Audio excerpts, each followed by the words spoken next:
신약성경 94페이지 어간에 있습니다. 누가복음 4장 16절에서 30절까지의 말씀, 제가 하나님의 말씀을 봉독하도록 하겠습니다. 예수께서 그 자라나신 곳 나사렛에 이르사 안식일에 늘 하시던 대로 회당에 들어가사 성경을 읽으려고 서심해 선지자 이사야의 글을 들이거늘 책을 펴서 이렇게 기록된 데를 찾으시니 곧 주의 성령이 내게 임하셨으니 이는 가난한 자에게 복음을 전하게 하시려고 내게 기름을 부으시고 나를 보내사 포로된 자에게 자유를, 눈먼 자에게 다시 보게 함을 전파하며 눌린 자를 자유롭게 하고 주의 은혜의 해를 전파하게 하려 하심이라 하였더라. 책을 덮어 그 맡은 자에게 주시고 앉으시니 회당에 있는 자들이 다 주목하여 보더라. 이에 예수께서 그들에게 말씀하시되 이 글이 오늘 너희 귀에 응하였느니라 하시니 그들이 다 그를 증언하고 그 입으로 나오는 바 은혜로운 말을 놀랍게 여겨 이르되 이 사람이 요셉의 아들이 아니냐. 예수께서 그들에게 이르시되 너희가 반드시 의사야 너 자신을 고치라 하는 속담을 인용하여 내게 말하기를 우리가 들은 바 가버나움에서 행한 일을 내 고향 여기서도 행하라 하리라. 또 이르시되 내가 진실로 너희에게 이르노니 선지자가 고향에서는 환영을 받는 자가 없느니라. 내가 참으로 너희에게 이르노니 엘리야 시대에 하늘이 3년 6개월간 닫히어 온 땅에 큰 흉년이 들었을 때에 이스라엘에 많은 과부가 있었으되 엘리야가 그중 한 사람에게도 보내심을 받지 않고 오직 시돈 땅에 있는 사렙다의 한 과부에게 뿐이었으며 또 선지자 엘리사 때에 이스라엘에 많은 나병 환자가 있었으되 그 중에 한 사람도 깨끗함을 얻지 못하고 오직 수리아 사람 나만 뿐이었느니라. 회당에 있는 자들이 이것을 듣고 다 크게 화가 나서 일어나 동네 밖으로 쫓아내어 그 동네가 건설된 산 낭떠러지까지 끌고 가서 밀쳐 떨어뜨리고자 하되 예수께서 그들 가운데로 지나서 가시니라. 아멘. 예수님의 사명 선언이라고 하는 제목으로 주의 말씀을 증거하도록 하겠습니다.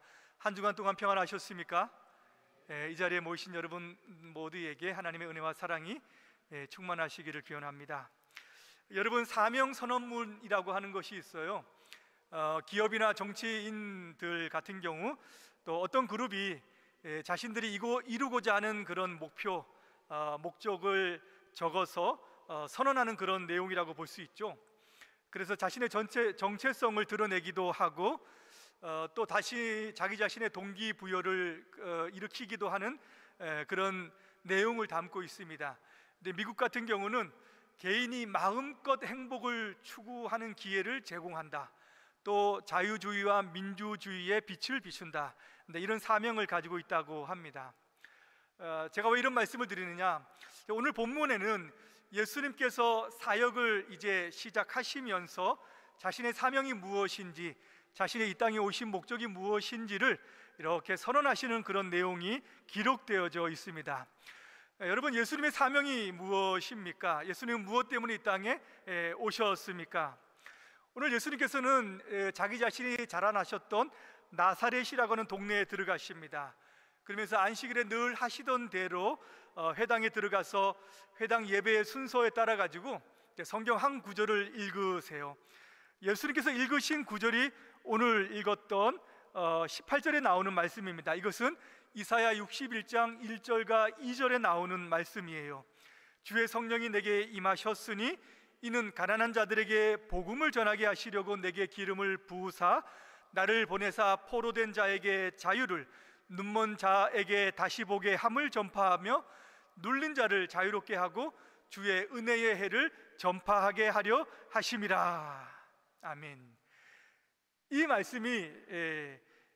말씀을 하시고 난 다음에 주님께서는 이 글이 오늘 너희에게 응하였느니라 이렇게 말씀을 하세요. 즉 이사야가 했던 이 말씀은 메시아의 예언의 말씀인데 그 메시아의 예언의 말씀이 오늘 너희 귀에 응했다라고 하는 그런 말씀이죠.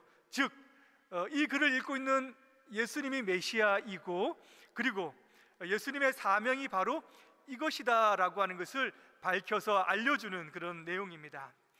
여러분, 예수님의 사명이 무엇입니까? 오늘 말씀에 나온 것처럼 가난한 자들에게 복음을 전하는 것이고, 포로에게 자유를 주는 것이고, 눈먼 자들의 눈을 뜨게 하는 것이고, 또 갇힌 자, 눌린 자들에게 해방을 주는 것이 바로 예수님의 사명이다. 예수님은 이것 때문에 이 땅에 오셨다라고 말씀을 하는 것입니다. 여러분, 잘 생각해 보세요. 예수님이 살아가시는 동안에 예수님께서는 가난한 자들에게 부유하게 하신 적이 없었고, 경제적으로 부유하게 하신 적이 없으셨어요. 모든 소경의 눈을 다니면서 뜨게 하신 그런 내용도 찾아보기 어렵죠. 전쟁에서 승리하여서 포로된 자들을 구출했던 그런 내용들도 없고, 눌려있는 자들에게 치료하고 회복하는 일들을 위해서 돌아다니시지 않으셨다라고 하는 것을 우리는 기억을 합니다. 그렇다면은 예수께서 말씀하시는 이 가난이라고 하는 것은 어떤 것일까요? 어떤 가난을 이야기할까요? 우리는 일반적으로 이제 경제적인 그런 약함을 가난이라고 생각을 하는데, 성경에는 이것 말고 다른 가난에 대해서도 이야기를 합니다. 요한계시록 3장 17절에 보면 이런 말씀을 해요. 내가 말하기를 나는 부자라 부요하여 부족한 것이 없다 하나 내 공고한 것과 가련한 것과 가난한 것과 눈먼 것과 벌거벗은 것을 알지 못하는도다, 이렇게 말씀해요. 부자긴 부자인데 가난한 것을 알지 못한다라고 이야기하죠. 여기에 말하는 가난은 어떤 가난을 이야기하는 것입니까? 바로 영적인 가난을 이야기하는 겁니다. 신앙적인 가난을 이야기하는 거예요. 자기 자신이 부유한데 영적으로는 가난하다라고 하는 거죠. 이것을 왜 보지 못하는 것입니까? 눈이 멀었기 때문이에요. 눈이 멀었기 때문에 자기 자신이 가난하다라고 하는 것을 보지 못하는 겁니다. 자신의 재물을 보고 자신의 가지고 있는 능력들은 보는데 자기 자신의 영적인 가난은 보지 못하는 거예요. 신앙의 그런 약함을 보지 못한다는 거죠. 다시 눈을 떠야 볼 수 있는 것이고, 자기 자신이 영적으로 가난하다는 것을 봐야지만이 자기 자신이 부유해질 수 있는 그런 가난입니다. 여러분, 세상에 불쌍한 것은 내가 돈이 없고 권력이 없고 그러기 때문에 불쌍한 것이 아니에요. 부자이지만 자기 자신이 영적으로 가난하다는 것을 보지 못하는 것이 참으로 불쌍한 것입니다. 예수님께서 왜 오셨습니까? 이렇게 영적으로 가난한 것을 해결해 주시기 위해서 이 땅에 오시는 것입니다. 여러분, 어떻게 해결합니까? 영적으로 가난한 것을 어떻게 해결할 수 있어요? 가난한 사람들은 여러분 어떻게 자신의 가난함을 해결합니까? 구걸하는 거죠, 맞죠? 도와달라고 부탁해야 됩니다. 거지는 혼자 스스로 그 가난함을 해결하지 못해요. 그래서 구걸해야 되는 것입니다. 영적인 가난도 마찬가지입니다. 영적 거지도 마찬가지로 스스로 해결할 수 없어요. 그래서 예수님의 십자가의 그 은혜를 구걸하는 것입니다.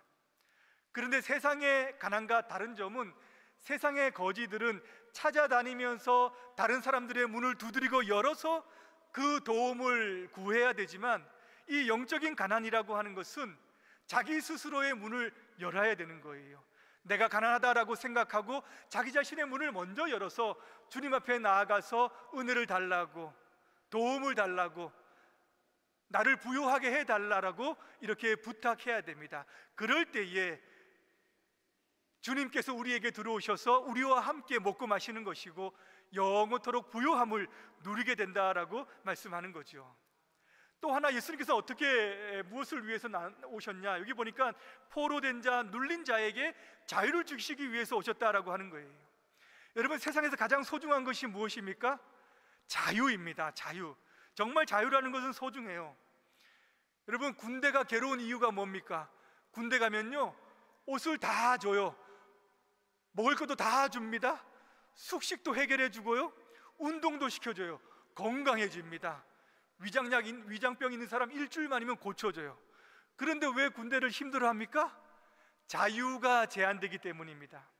여러분, 감옥을 왜 형벌이라고 이야기하는 거죠? 똑같이 모든 먹고 마시고 할 수 있는 것이 있지만은 자유가 없기 때문에 그것이 형벌이다라고 이렇게 이야기하는 거예요. 사람들도 이 땅을 살아가지만 전부 다 무엇인가의 포로가 되어서 살아갑니다. 여러분, 왜 포로가 되었습니까? 사람은 무엇 때문에 포로가 되시는지 아십니까? 하나님보다 무엇인가를 더 사랑할 때, 하나님보다 더 많은 것을 탐내고 따라갈 때에 사람은 거기에 포로가 되는 거예요. 돈을 하나님보다 더 사랑하면 돈의 포로가 되는 것이고, 권력과 명예를 하나님보다 더 사랑하면은 권력과 명예의 포로가 되는 거예요. 그것을 쫓아가는 것이죠. 오늘날 많은 사람들을 보세요. 인터넷에 중독이 되어지고, 그리고 마약과 술에 중독이 되어지고, 또 쇼핑에 중독이 되어지고. 왜 그렇습니까? 그런 것들을 추구하고 그런 것들을 더 사랑하기 때문에 그런 거예요.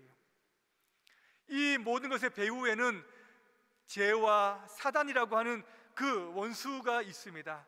사람들로 하여금 전부 다 그것을 잡고 하나님보다는 그것을 다 사랑하게끔 이끄는 거예요. 다 사단과 죄가 그것을 다 매이고 있다는 겁니다. 또 사람들은 여러분 눌려 있어요. 다 눌리면서 살아갑니다. 세상 성공에 눌려 있고요, 경쟁에서 이기기 위해서 눌려 있고, 불안과 염려에 눌려 있고, 불안전한 미래 때문에 눌려 있는 삶을 살아간다는 거예요. 여기 눌려 있다라고 하는 것은 조각내다 몸이 상하다라고 하는 그런 의미예요. 영혼이 눌려서 금이 가고 깨어진 그런 상태를 이야기합니다. 예수님은 이런 영혼들에게 자유를 주시기 위해서 이 땅에 오셨습니다. 여러분, 복음에는 자유가 있는 줄을 믿습니다. 복음은 사람을 자유롭게 해요. 예수님께서 뭐라고 말씀하셨습니까? 진리를 알지니 진리가 너희를 자유롭게 하리라. 그리스도 예수 안에 있는 자에게는 결코 정죄함이 없나니 이는 그리스도 예수 안에 있는 생명의 성령의 법이 죄와 사망의 법에서 너희들을 해방하였습니다. 그러니까 성령께서 우리 가운데 오면은 그 모든 것들을 풀어주시는 거예요.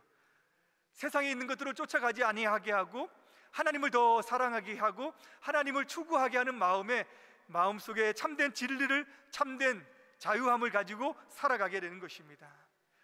그래서 우리들에게 오는 가장 좋은, 예수님을 믿고 나서 가장 좋은 것은 죄로부터 해방감을 누리고 살아가는 거예요.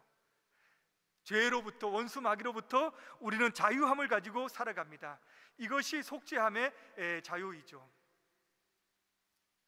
여러분, 자유를 누리면서 살아가십니까? 눌린 것에서 해방되면서 살아가십니까? 예수님과 함께 있으면은 우리는 그런 자유를 누릴 수 있어요. 돈이 있으면 좋죠. 돈을 마다할 수 있는 사람이 어디 있겠습니까? 그러나 없어도 괜찮은 거예요. 주님과 함께 있으면은. 세상의 권세와 명예 싫어할 사람이 어디 있습니까? 마다할 사람이 어디 있습니까? 그런데 그것이 없다 해도 괜찮은 사람은 괜찮은 삶을 살아가는 거예요. 이것이 우리에게 주는 자유입니다. 빌립보서 공부하잖아요. 바울은 로마 감옥에 있지만 아무렇지도 않습니다. 세상에 자유한 사람보다 더 큰 자유를 누리면서 거기에서 살아가는 거예요. 예수님과 함께 있기 때문입니다. 하박국 선지자는 자기 자신에게 무화과 나무의 열매가 있든 없든, 포도나무의 실과가 있든 없든 괜찮다라고 이야기해요. 왜? 하나님과 함께 있기 때문에, 마음이 자유하기 때문에 그런 겁니다. 여러분들의 심령에 이런 자유를 누리면서 살아가시기를 주님의 이름으로 축복합니다. 여러분, 예수님은 이 자유를 주시기 위해서 오셨는데, 이 자유를 주시는 예수님의 사명을 주님께서는 어디에서 가장 먼저 시작하셨을까요? 가장 가까운 데서부터 먼저 시작하신 거예요. 오늘 본문을 보면은 예수님께서 왜 나사렛이라고 하는 동네에 가셔서 자신의 사명, 나는 이것을 위해서 이 땅에 오셨다라고 하는 것을 가장 먼저 선언을 하셨을까요? 누가는 이 부분을 아주 포커스 있게 맞춰서 이야기를 하고 있어요. 예수님은 마귀의 시험을 이기시고 갈릴리 곳곳을 다니시면서 하나님의 말씀을 증거하시고 성령의 능력에 충만함으로 권능을 행하시면서 다니셨어요. 예수님의 소문이 이미 그 갈릴리 지역에 다 났습니다. 그리고 예수님께서 이후에 사역하시는 본거지는 어디냐면 가버나움이라고 하는 곳이에요. 나사렛은 굉장히 조그만 시골 마을입니다. 가버나움은 무역과 상업의 그 당시에 교통의 중심지예요. 거기서도 예수님을 따르는 많은 사람들이 있습니다. 거기에서 내가 이것을 위해서 왔다 이렇게 사명을 딱 선언하면은 많은 사람들이 박수를 칠 것이고 많은 사람들이 그것을 호응해 줄 텐데, 왜 이 굳이 작은 동네 나사렛에서 와가지고 이 말씀을 하실까? 그 이유가 무엇일까요? 나사렛은 예수님의 고향이기 때문입니다. 자신이 사랑하는 사람들이 거기에 있기 때문이에요.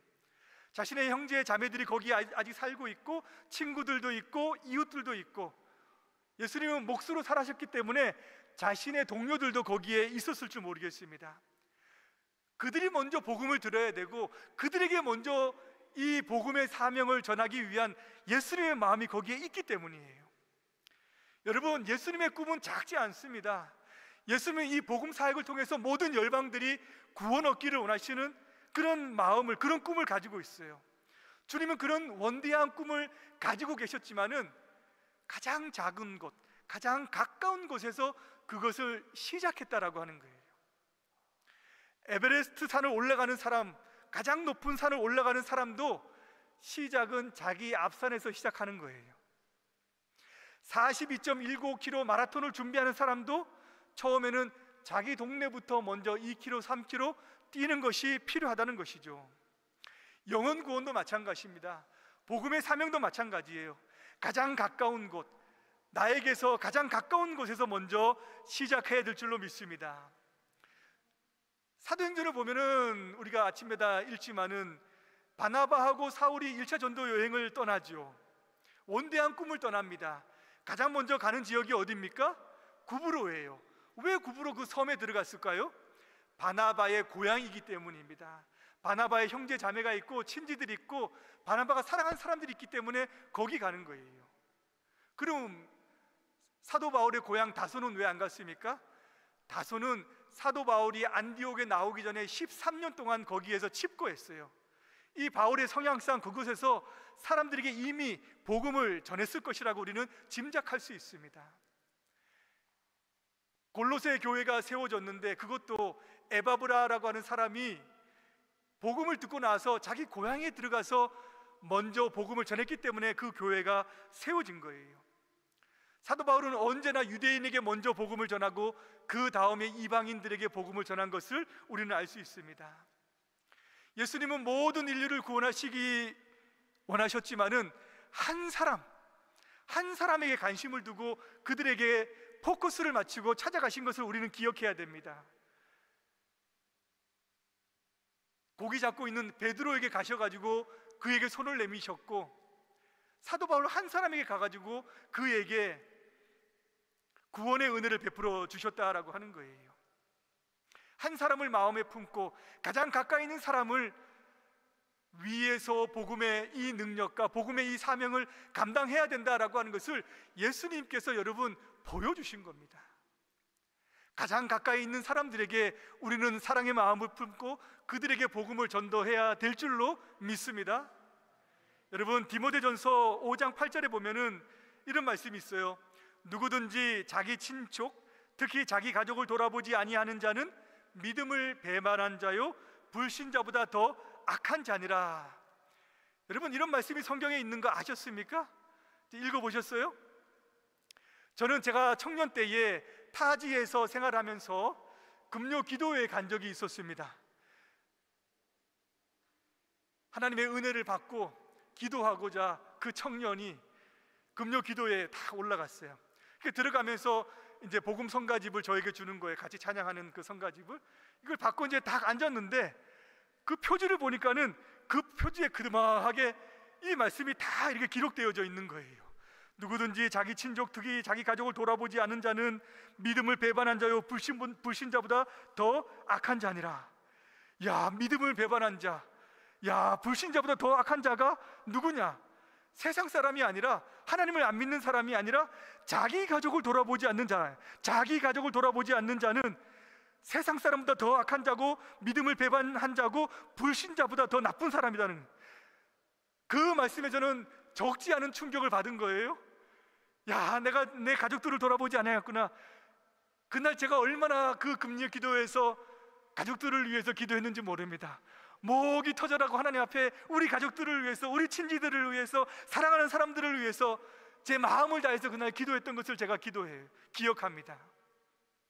예수님의 마음이 이 마음이에요. 조그만 갈릴리에 가셔서 복음을 증거하고 싶었던 마음이 바로 이 마음입니다. 내 사랑하는 가족들, 내 사랑하는 친지들, 내 사랑하는 이웃들, 이들이 하나님 구원을 얻어야 됩니다. 이들이 복음을 들어야 됩니다. 이들이 먼저입니다 라고 하는 것이죠. 예수님은 딱 한 번 나사렛에 가셔가지고 이 말씀을 전하고 다음부터는 잊어버린 것이 아니에요. 여러분, 성경을 읽어보면은 마가복음 6장 1절에 다시 나사렛을 방문하는 내용이 나옵니다. 그때는 혼자 가신 것이 아니라 제자들과 동반해서 같이 갔어요. 제자들과 같이 가셔가지고 이제는 나 출세했다고, 이제는 제자도 얻었다고, 그래서 그들에게 똑같이 말씀을 전하는데 사람들이 처음보다 더 크게 배척을 합니다. 저 마리아의 아들 목수 아니냐?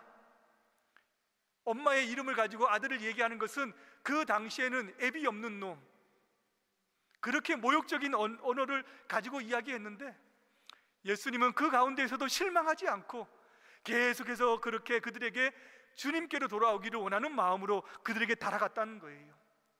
이런 주님의 마음이 여러분의 마음 가운데 있기를 소망합니다. 여러분, 주변을 먼저 돌아보시기를 바랍니다. 이 마음을 가지고 가셨던 주님은 어떤 마음을 가지고 거기에 가셨을까요? 내가 이제 사명을 선언한다, 나는 메시아다라고 하는 그런 아주 자긍심 있는 마음을 가지고 거기에 가셨을까요? 아니요. 오늘 말씀을 보면은 참으로 애타는 마음으로, 아주 간절한 마음으로 주님께서는 그들에게 가셨다라고 하는 것을 볼 수 있어요. 예수님께서는 복음을 배척하는 그들에게 뭐라고 말씀하십니까? 야, 엘리야 시대에 3년 6개월 동안 흉년이 있었을 때에 이스라엘에 많은 가부가 있었지만 하나님은 엘리야를 시돈에 있는 사렙다 가부에게 보낸 것을 기억해야 된다. 엘리사 시대에 이스라엘 가운데에 많은 나병 환자가 있었지만 한 사람도 깨끗함을 받지 못했지만은 이방 나라 수리아 사람 나만 장군 그만 깨끗함을 받은 것을 너희들은 기억해야 된다, 이렇게 말씀하십니다. 제가 이 말씀을 전에는 들을 때에 그래, 이것은 심판의 말씀이고 경고의 말씀이다, 이렇게 들었습니다. 과거의 역사를 기억해서 지금 이 복음을 받아들이지 않으면 과거에 있었던 그 역사가 되풀이될 것이고 하나님의 축복이 이 이스라엘 땅을 떠나서 이방 땅에 임할 것이다 하는 경고의 말씀으로, 하나님께서 심판하는 말씀으로 그렇게 예수님의 마음을 제가 들었어요. 근데 이번에 다시 이 말씀을 제가 들으면서는 바뀌었습니다. 아, 심판의 말씀이 아니구나, 애타는 주님의 마음이구나 라고 하는 것을 다시 느꼈다는 거예요. 이 역사의 교훈이 되풀이되지 않도록 이 복음을 받아들여야 된다라고 하는 그런 간절한 마음이 주님의 마음이었다라고 하는 것을 다시 한번 새겼다는 거예요. 왜 그렇게 생각할 수밖에 없었냐면은 이사야 61장 1절 2절을 인용하시면서 예수님께서 생략하신 말씀이 있어요. 다 읽으신 게 아니라 그 뒤에 나오는 우리 하나님의 보복의 날을 선포하며, 이것은 완전한 심판의 메시지입니다. 이것은 정말 하나님께서 오셔가지고 책망하시고 꾸중하시겠다라고 하는 그 말씀인데 이 말씀 주님께서는 생략하셨어요. 그까지는 읽지 않으셨습니다. 여러분, 세례 요한이 예수님을 어떻게 소개하시는지 기억하십니까? 그분이 오시면 손에 키를 들고 자기 타작마당에 정하사 알곡은 모아 곳간 안에 들이고 쭉정이는 꺼지지 않는 불에 태우리라. 이것은 강력한 심판의 메시지입니다. 강력한 심판의 메시지예요. 세례 요한이 예수님이 오시면은 이 심판의 활동이 있을 것이다 라고 하는 기대를 했다는 거예요. 제대로 하나님을 믿지 않고 죄악을 행하는 모든 자들에게 주님께서는 나누어서 심판을 행하실 것이다 라고 이렇게 생각을 했는데 그런 심판의 메시지가 없는 거예요. 들어보니까는 착한 일만 하시고 선한 일만 하시고 죄인들의 친구가 되셔가지고 이렇게 다니시는 것을 보면서 아, 예수님이 맞는 분인가, 이 메시아인가라는 그런 생각에 세례 요한이 나중에 자기 제자들을 보내는 그런 일들이 있었다는 거예요. 주님께서는 회개의 선포를 하셨을지언정 그 마음은 간절하고 애타는 마음이었다라고 하는 것을 여러분 기억하셔야 됩니다. 방황하면서 이렇게 다니는 무리들을 보시면서 자신의 창자가 끓어오르는 그런 아픔과 그런 마음들을 주체하지 못하셨던 것이 주님이셨어요. 나사로를 보면서는 우셨습니다. 그 죽은 나사로의 그 불행을 보면서 죄로 말미암아 온 이 세상의 불행을 가지고 주님께서는 우셨다는 거예요. 예루살렘 성을 보면서도 주님께서는 우셨습니다. 거기 있는 많은 하나님의 축복받은 백성들이 이 복음을 받아들이지 못하고 평화의 일을 기억하지 못하는 것을 보면서 주님께서는 그 가운데에 통곡하시면서 눈물을 흘리신 것을 있었다는 거예요. 주님의 마음이 어떤 마음입니까? 영혼들을 향해서 애타는 마음이 있었다라고 하는 것을 여러분 꼭 기억하시기를 바랍니다. 여러분, 구원은 가벼운 질병 가운데에서 치유받는 것이 아니에요. 고통과 어려움 가운데에서 건진받는 그런 정도가 아니다라는 거예요. 오늘도 우리 찬양대에서 찬양을 하고 또 전도대에서 전도에 관한 찬양들을 한번 보십시오. 흑암에 사는 백성들을 보라, 수많은 심령 멸망하겠네. 그 누가 갈까? 주의 복음 들고 생명을 구원하는 것으로. 복음과 관련된 말씀들은 전부 다 죽어가는 영혼, 지옥에 떨어질 영혼, 그렇게 다 표현하고 있다는 거예요. 이것을 우리가 평안한 마음으로 부를 수 있겠습니까? 때로는 주님의 마음으로 우리가 이 찬양을 부르고 우리 영혼들을 생각해야 될 줄로 믿습니다. 재물을 잃으면 얼마나 속상합니까? 맞죠? 건강을 잃으면 어떻게 우리가 안타까워합니까? 영혼은 천하보다 귀합니다. 우리 영혼을 향하신 그 주님의 마음이 우리의 마음이 될 수 있기를 바랍니다. 주님의 애타는 마음, 안타까운 그 심정을 우리 마음 가운데 새기게 되기를 주님의 이름으로 바랍니다. 말씀을 맺을게요. 예수님의 이 사명은 오늘날 우리 교회들이 받아서, 우리 신자들이 받아서 이 땅에 감당하는 사명입니다. 우리 복음만이 형제와 이웃과 사랑하는 사람들을 살리는 것임을 다시 한번 기억하시고, 주님의 그 긍휼의 마음, 간절한 마음, 애타는 마음을 우리의 마음 가운데 새기고 기도하시며 나아가시는 여러분 되시기를 주님의 이름으로 축복합니다. 기도하겠습니다. 하나님 아버지, 예수님의 사명, 가난한 자들에게 복음을, 죄와 사망의 매인 자들에게 자유를 주시기 위해서 오신 그 주님의 마음을 다시 한번 우리가 새기고 이 땅에 주님의 몸된 교회가 이 사명을 잘 감당해 나아가도록 은혜를 베풀어 주시옵소서. 예수님의 이름으로 기도드리옵나이다. 아멘.